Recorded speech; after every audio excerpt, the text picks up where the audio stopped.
Obrigado, pastor Washington. Obrigado, irmão.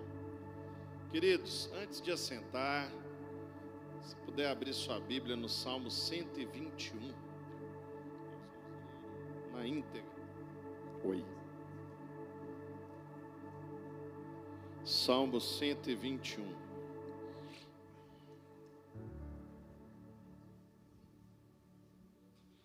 Para mim é um privilégio estar aqui. Agradeço desde já o convite, né, e vendo a obra ali, né, ninguém detém, a obra é santa, né? Falei com o pastor que da próxima vez que eu voltar, eu já vou estar lá, né, em nome de Jesus.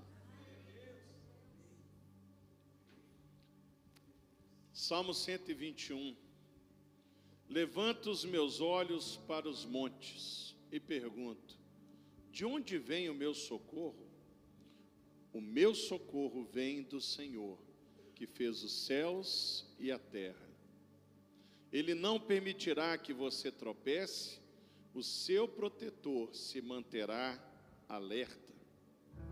Sim, o protetor de Israel não dormirá, ele está sempre alerta. O Senhor é o seu protetor, como sombra que o protege, ele está à sua direita.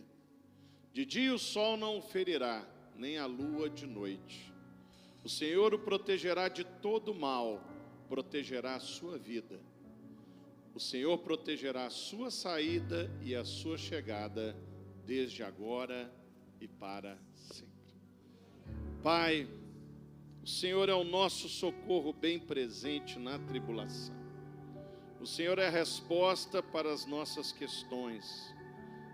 O Senhor é a resposta para as adversidades. O Senhor é a resposta para as nossas súplicas, para as nossas ansiedades, o refrigério. Que nessa noite a Tua palavra possa cumprir tudo isso nas nossas vidas. Para isso te pedimos, fala mais uma vez conosco nesta reunião. Usa o Teu servo como um canal desobstruído para a manifestação da Tua boa, perfeita e agradável vontade, em nome de Jesus. Amém. Queridos, vocês podem sentar, o Ministério de Louvor está liberado. Vocês podem assistir o culto. Eu sei que tem uns que ficam felizes quando fala isso. Está liberado.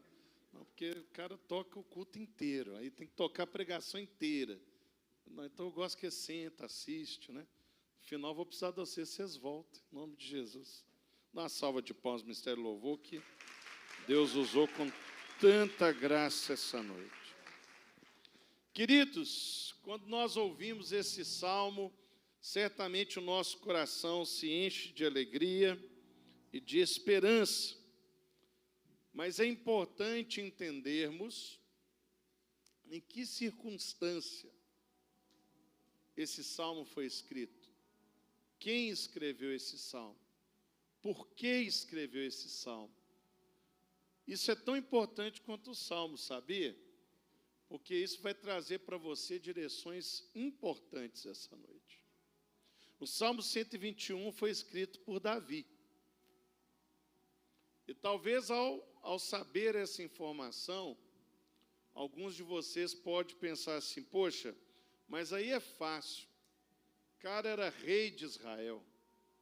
Ele vencia as batalhas, ele vivia num palácio. Ele tinha tudo à sua disposição. Falar que Deus cuida de tudo, que Deus cuida da entrada, Deus cuida da saída, Deus protege, Deus livra, Deus nos livra da queimadura do sol e da lua, aí é fácil. Mas o que nós precisamos saber também foi quando Davi escreveu isso. Porque quando ele escreveu isso, ele ainda não era rei. Bem longe disso, aliás. O povo de Israel não tinha rei. Durante muito tempo eles foram governados pelos chamados juízes. Mas, na verdade, a intenção de Deus era que Ele mesmo governasse aquele povo. Esse sempre foi o projeto de Deus nas nossas vidas. Não uma monarquia, nem uma democracia, mas uma teocracia, o governo de Deus. Essa é a vontade dele até os dias de hoje. Ele quer governar a sua casa, ele quer governar a sua vida. No entanto, durante o juizado de Samuel, o povo procurou Samuel e exigiu que ele levantasse um rei para Israel. Eles ficavam vendo os povos pagãos, vizinhos, todos tinham reis, e eles achavam que para eles serem fortes, eles tinham que ser igual aos pagãos, e portanto que eles tinham que ter um rei. E começaram a pressionar Samuel para que fosse ungido um rei de Israel. Obviamente que Samuel não ficou feliz com aquele posicionamento. Ele ficou muito chateado. E ele foi diante do Senhor e questionou o Senhor. Disse: Senhor, como é que pode? Eles estão me negando. E aí Deus vira para Samuel e fala assim: não, Samuel, eles não estão negando você, eles estão negando a mim. Eles não me aceitam como rei deles. Mas não tem problema não, eu não sou um Deus rancoroso, eu não sou um Deus grego, eu não sou um Deus pagão, eu sou o Deus verdadeiro. E uma das coisas que eu sou muito bom é ensinar. Deus é muito pedagógico. E ele virou para Samuel e falou assim: vai lá na menor tribo de Israel, a tribo de Benjamim, e vai na menor família da menor tribo de Israel. Quando você achar a menor família da menor tribo, pergunta a respeito de um moço chamado Saul. E quando você encontrá-lo, é ele. Você vai ungir ele rei de Israel. Queridos, certamente você, como parte de Lagoinha, e tem carismático aqui, não é isso? O livro que o pastor falou que eu escrevi foi a Teologia Sistemática, do Master, né? Tem que deixar claro, senão dá confusão. Vocês devem, obviamente, saber qual que era o ofício de Saul antes de ter sido ungido rei de Israel. Qual que era? Se todo mundo falar ao mesmo tempo, eu não vou entender. Qual era a profissão de Saul antes de Samuel ungí-lo rei? Está na Bíblia, eu não estou inventando não, está lá no livro de 1 Samuel. Ele era, vamos dizer assim, vou falar de leve, ele era cuidador de jumento, criador de jumentos. A família dele tinha uma criação de jumentos. Então ele passava o dia o quê? Levando o jumento para pastar, cuidando do jumento, né? Então, quando o povo de Israel insistentemente pediu a Samuel um rei no lugar de Deus, Deus rapidamente procurou um especialista para cuidar de Israel.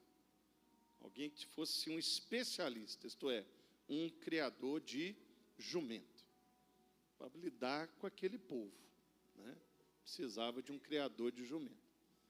Então, Saul se torna rei, ele fica cheio do Espírito Santo, começa a vencer as batalhas, o reinado dele começa a dar muito certo, só que acontece um problema.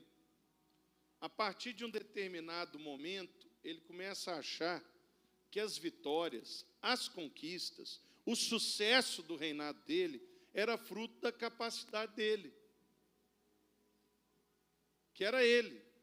Ele começou a se desconectar de Deus. Ele começou a se desconectar de Samuel. Ele começou a tomar decisões da sua própria cabeça. Até que chegou um ponto que para Deus ficou insustentável e ele teve que tirar o Espírito Santo de Saul. O Espírito foi retirado de Saul. Saul toda hora falava que queria dar uma ajuda para Deus. Deus questionava ele, a explicação dele é que ele podia fazer melhor para Deus. A certa feita ele venceu um povo inimigo e Deus mandou matar todos os animais. Ele trouxe os animais. E aí Deus falou assim: mas como assim? Eu mandei você matar, você trouxe? Não, Deus, era para sacrificar para o Senhor. Ele sempre querendo ajudar Deus. E o que Deus respondeu para Saul? Eu não quero sacrifício, para mim a obediência é mais importante que o sacrifício. E Saul se perdeu. E aí então chegou o momento que Deus falou com Samuel que teria que se ungir um outro rei, porque aquele se perdeu. E agora, ao invés de procurar um especialista em jumentos, Deus procura um pastor. Olha que legal. Um pastor. Aí, pastor. Procurou um pastor. E então, Samuel unge Davi, ainda adolescente, como o próximo rei. Só que não foi um processo instantâneo. Veja bem, Saul continuava sendo rei. A unção havia saído dele, mas a coroa ainda estava na cabeça. Mas Davi agora recebeu a unção que outrora era de Saul. Davi então começa uma trajetória meteórica dentro de Israel. Primeiro ele vence o gigante Golias, depois ele ganha a mão da filha do rei, depois ele ganha a amizade do filho do rei, depois ele assume a chefia do exército do rei, depois ele começa a vencer muitas batalhas, chega um momento que ele se torna uma figura pública, popular, a ponto de ser mais popular que Saul. A Bíblia diz que as mulheres cantavam assim: Saul matou os seus 1000, mas Davi matou os seus 10.000. Parecia que Davi estava seguindo uma trajetória de ascensão que apontava para o trono. Ele estava conectado ao rei através da filha, ele era genro do rei. O natural sucessor, que seria Jonatas, tinha um amor muito grande por Davi. Certamente não teria ciúmes se ao invés dele fosse Davi o rei. Ele tinha popularidade. Mas havia algo que ainda precisava acontecer para que Davi se tornasse o rei que foi. Aquele cuja linhagem chegaria até Jesus. Aquele que foi o maior rei de Israel. Aquele que a Bíblia fala que era um homem segundo o coração de Deus. Certamente que... Tudo bem, irmão? Você quer trocar o microfone? Tem. Tem que segurar mais aqui. Jesus. Estou doido para o prédio novo chegar logo. Nome de Jesus. Nome de Jesus. Faltava ainda muito para Davi. Parecia que estava tudo pronto, mas não estava nada pronto. Até ali a trajetória de Davi era igual à de Saul. Se continuasse daquela forma, provavelmente o final seria o mesmo também. Davi achar que se tornou rei porque o juiz o ungiu, porque ele casou com a filha do rei, porque ele era amigo do filho do rei, porque ele tinha popularidade, porque ele tinha resultado. E ele iria cair igual Saul caiu. Deus não ia deixar isso acontecer. E aí o que Deus começa a fazer? Deus começa a tirar de Davi tudo que dava a ele segurança a respeito da palavra que ele havia recebido de que se tornaria o próximo rei de Israel. Tudo aquilo que lhe dava segurança, tudo aquilo que credenciava ele ser rei, Deus foi tirando um a um. Um a um. Primeiro, está lá na Bíblia, eu não estou inventando. Deus enviou um espírito maligno que se apossou de Saul. E Saul passou a perseguir Davi. Ele tentou matar Davi. Davi teve que fugir do palácio, porque senão o rei iria matá-lo. Saul tirou ele da sua esposa. Ele perdeu então essa conexão parental. E quando Davi pediu a Jonatas para interceder por ele, Saul quase matou o próprio filho. Jonatas falou assim, ó, não vai dar para te ajudar. Davi passou a ser uma pessoa não grata no reino. Considerado assim, uma pessoa que devia ser perseguida, presa. Ele teve que fugir, ele teve que se esconder. Diz a Bíblia que em certa altura ele foi capturado pelos seus inimigos, levado diante do rei dos seus inimigos, e para que ele não fosse executado, ele teve que fingir que era louco. Começou a babar e se estatelar no chão, a ponto do rei falar assim, esse que é o Davi, que todo mundo fala, joga ele fora, não serve nem para matar. Ele abriu mão até da sua dignidade, da sua popularidade. E depois que ele perdeu tudo, a última coisa que tinha sobrado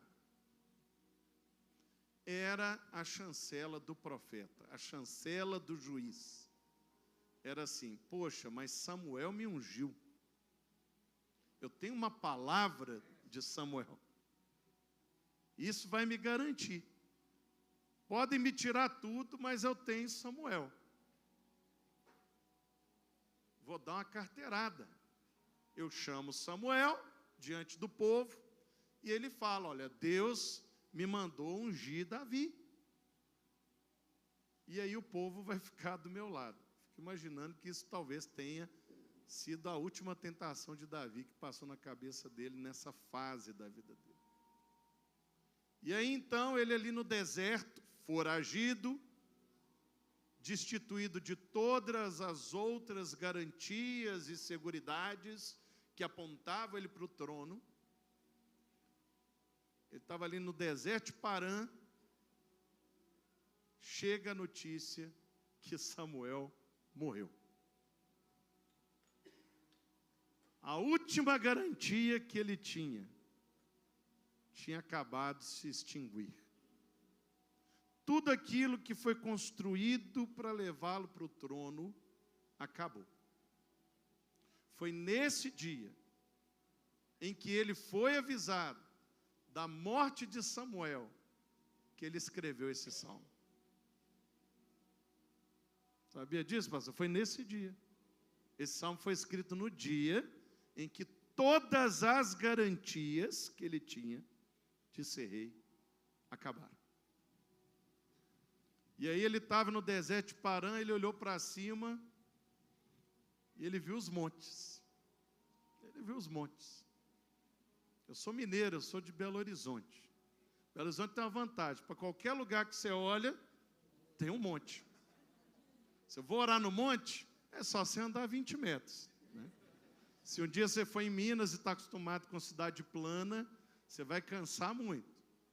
Se um dia você nos der o privilégio de visitar a Lagoinha Matriz, a primeira coisa que vai te receber lá são 2 subidas, quase 90 graus. Araribá e Jabuticatuba, as 2 ruas da igreja. Não tem jeito. No final de uma subida, sempre tem outra em Belo Horizonte. Porque ela fica rodeada de montes. E Davi, então, olha para os montes. Fica imaginando, meu irmão. Tinha acabado tudo. Ele estava no deserto, foragido. Todas as garantias ele perdeu. Tudo que lhe dava segurança lhe foi retirado por Deus. Acredite se quiser. Então ele eleva os olhos aos montes e ele começa a cantar. Porque salmo é música. O pessoal do louvor gosta. Ele começa a cantar. Né? Não precisa ser igual lá a Shalom Jerusalém, né? Eleva os meus olhos. Meu socorro vem de Deus. Deus me livre. Eu cantar. Mas ele cantou assim: eleva os meus olhos aos montes, de onde vem o meu socorro? E talvez você se encontre essa noite igual Davi no Salmo 121. Deus te deu uma promessa, Deus te deu uma palavra, de repente levantou até um profeta para te entregar a palavra, levantou um Samuel na sua vida para falar algo extraordinário que Deus haverá de fazer. E até no determinado momento as coisas estavam cooperando para que aquilo acontecesse. Mas de repente parece que as garantias, aquilo que te dava segurança, aquilo que te dava convicção de que ia acontecer, começa a sair, começa a desaparecer. E aí você fala assim, de onde vai vir meu socorro? De onde vem o meu socorro? E aí ele responde, o meu socorro vem de Deus. É na hora mais escura, é no dia mais sombrio, é quando tudo parece estar oposto, que nós precisamos elevar os nossos olhos. Por que elevar os olhos? Para que a gente não fique olhando a planície, a circunstância. A circunstância às vezes nos engana, nos sufoca, nos desespera. Então nós temos que elevar os olhos. Davi levantou os olhos, não porque ele queria olhar o pico da montanha, mas porque ele sabia que o socorro dele viria do alto. O meu socorro vem de Deus. Querido, se a única coisa que você tem hoje para acreditar que a promessa que Deus lançou sobre sua vida vai acontecer é a palavra de Deus, o resto tudo acabou. Eu vim aqui de longe para te dizer que se você só tem a palavra de Deus, você tem tudo. É suficiente. Talvez você esteja pensando, por que Deus tirou tudo de Davi? Ele deu tudo e tirou tudo. Por quê? Com que propósito?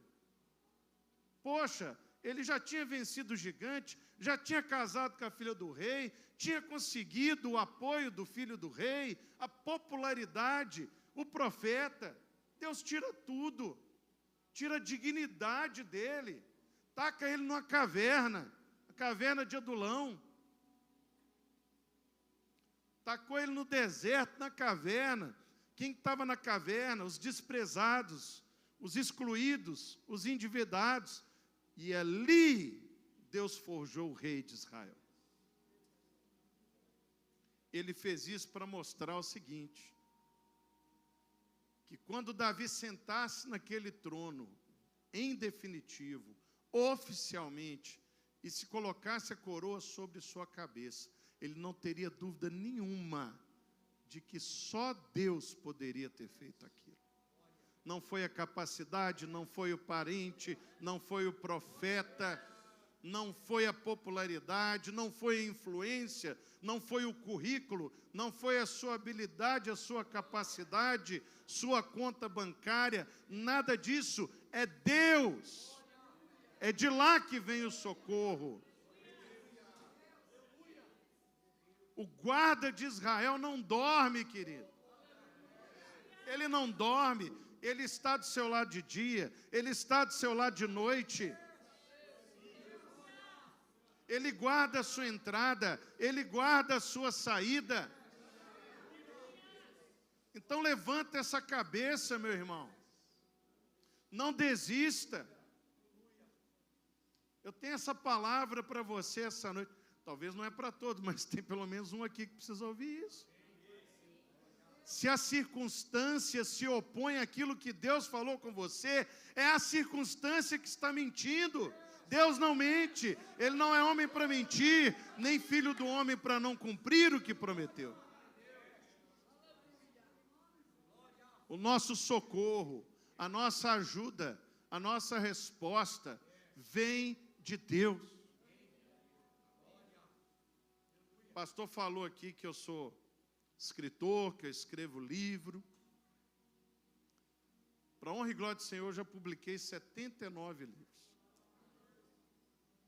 Em janeiro eu vou voltar aqui para trazer para você o 80, que eu vou lançar lá em Orlando. Mas uma coisa que eu gosto muito de fazer é história em quadrinho. Me julguem, se quiser. Gosto. Comics, não é assim que fala aqui? Eu tinha assim no meu coração de um dia fazer algo para atingir o público infantil e adolescente. E quando eu tive a oportunidade, por conta própria, eu desenhei, roteirizei, balonei, tirei do meu bolso, imprimi um quadrinho. Chama Eclesiástico. Eu tenho até hoje, sai.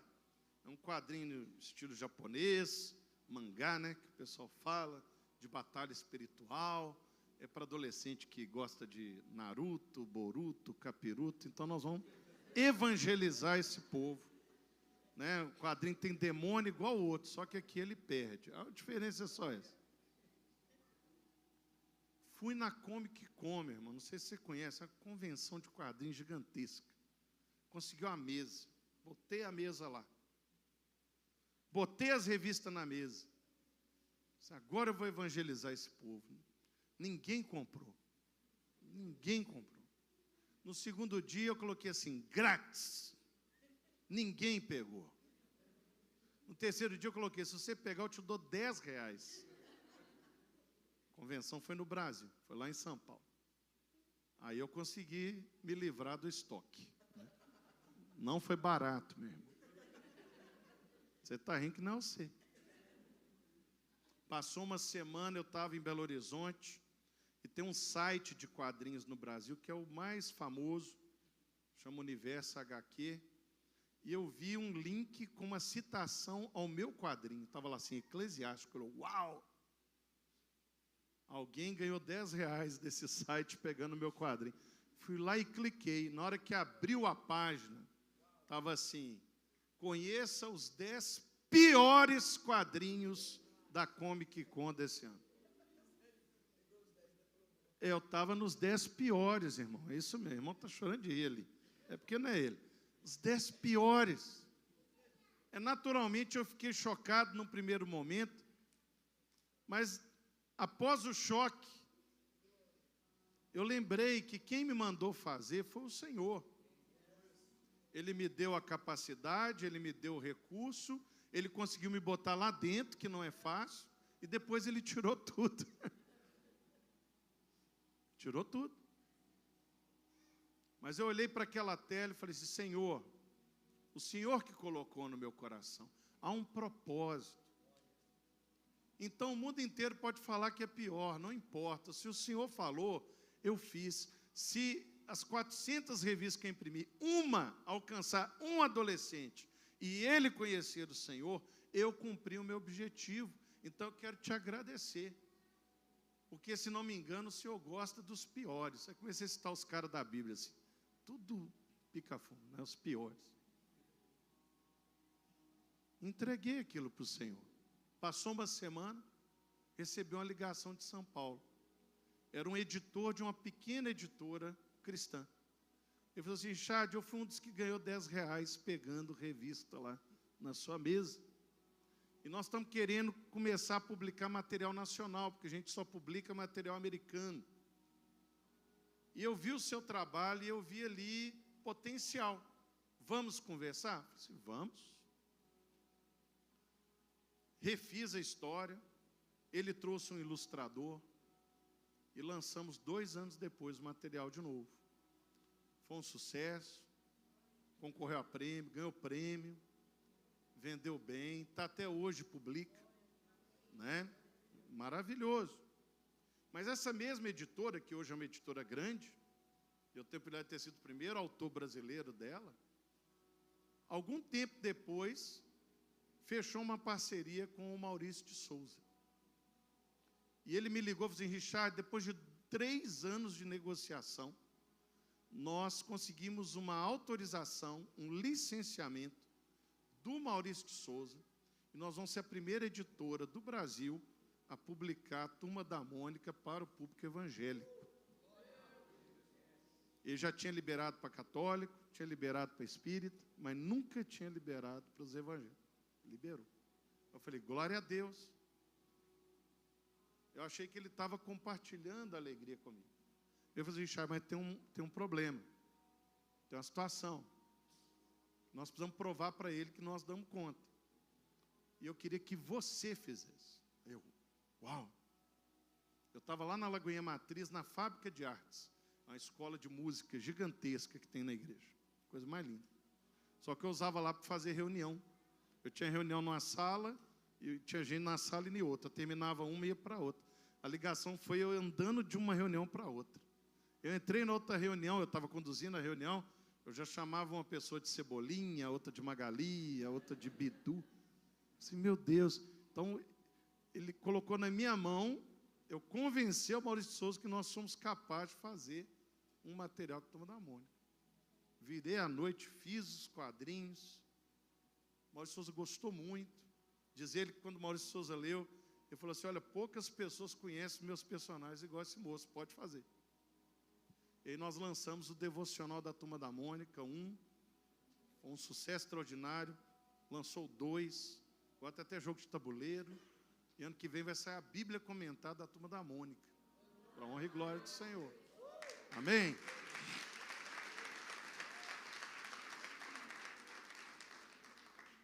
Agora, sabe quem que editou esse material? Quem dá Maurício de Souza editor? O editor do site que falou que o meu quadrinho era um dos 10 piores. Hoje nós somos amigos. Meu irmão, se Deus te entregou uma palavra, mesmo que o mundo fale que você é o menos qualificado, faça. Mesmo que a circunstância se oponha, avance. Mesmo que tudo parece que foi retirado de você, entenda, se você se depender completamente, totalmente de Deus, é o suficiente. Você só precisa de uma pessoa para te socorrer. Uma pessoa. E essa pessoa se chama Jesus. Tudo tem a ver com Jesus. E o que você precisa hoje é tomar posse daquilo que Deus tem falado no seu coração e parar de ficar olhando a circunstância.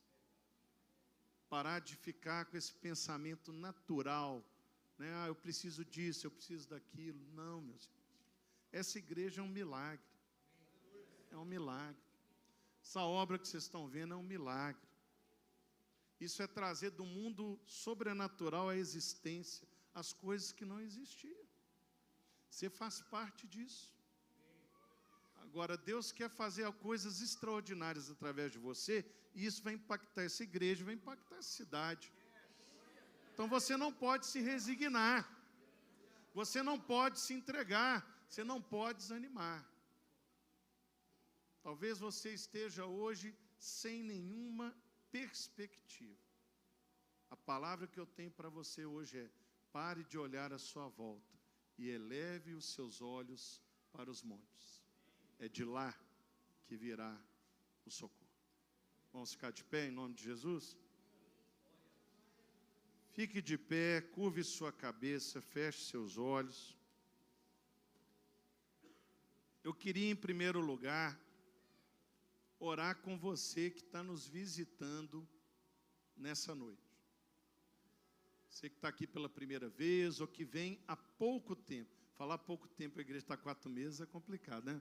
Você que vem há pouco tempo, mas que ainda não se integrou à rotina, ao relacionamento dessa casa. Eu não sei a circunstância que te trouxe aqui, mas eu sei quem te trouxe aqui. Quem te trouxe aqui foi esse Deus que nós estamos pregando. Talvez você veio numa circunstância de total desespero, desamparo, desalento. Talvez você está muito bem, mas está vazio. Mas foi esse Deus que te trouxe aqui essa noite. E eu quero orar com você. E para isso eu te peço que você coloque suas 2 mãos sobre o seu coração. A igreja vai fazer junto. E eu vou fazer uma oração. Eu queria que você repetisse essas palavras comigo. dizendo assim: Senhor Jesus, eu elevo os meus olhos e pergunto: de onde vem o meu socorro? O meu socorro vem do Senhor.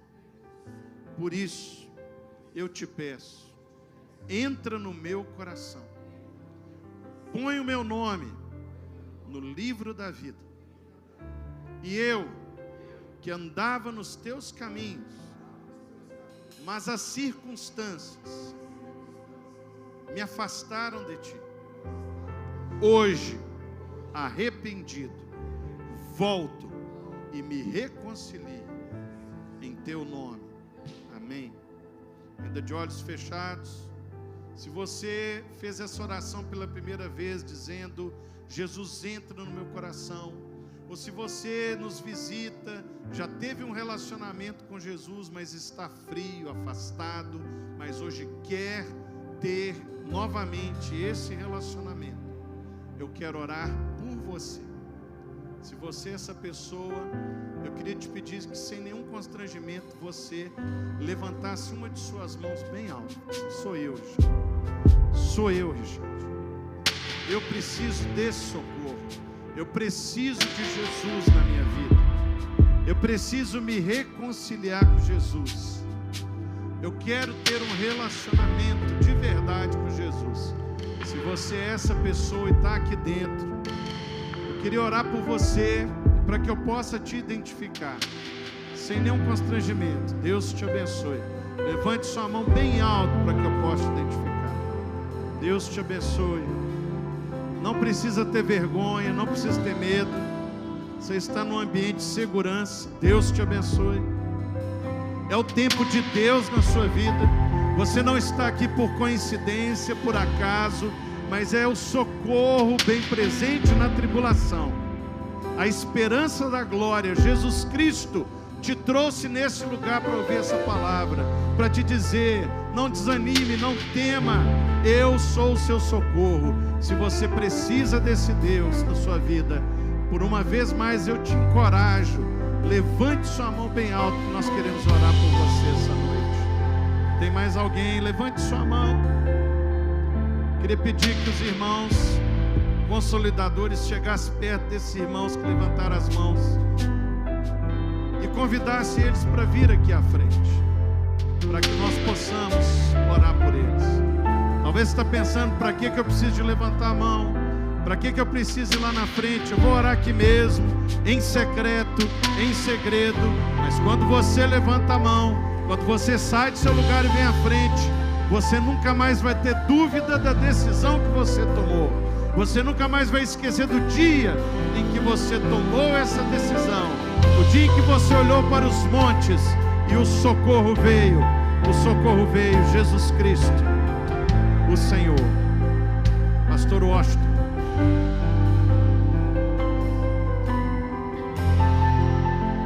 Vamos orar por eles, igreja. Essa noite marca um novo começo na história de vocês. Essa decisão vai mudar completamente a vida de vocês, em nome de Jesus. Ele está dizendo: eu sou o socorro de vocês, eu sou o abrigo de vocês. Vamos orar, igreja. Pai, nós oramos para os teus filhos essa noite, Senhor.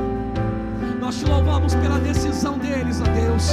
Como família nós oramos por ele, Pai. Como família nós oramos por ela, Senhor, e nós clamamos que a tua bênção esteja sobre eles, alcançando a casa, alcançando a família, alcançando o lar deles, Senhor. Ah, Senhor amado, histórias estão mudando essa noite. É uma noite de decisão e nós pedimos, Pai, que tudo na vida deles se transforme, que tudo a partir de hoje seja novo e seja diferente. Nós abençoamos esses moços e essas moças, Pai, e nós declaramos que eles viverão a novidade que o Senhor preparou para eles, em nome de Jesus. Vamos celebrar, igreja. A Bíblia diz que a festa nos céus, quando um pecador se arrepende. Se tem festa nos céus, tem festa na Lagoinha Leomister. Vamos juntos.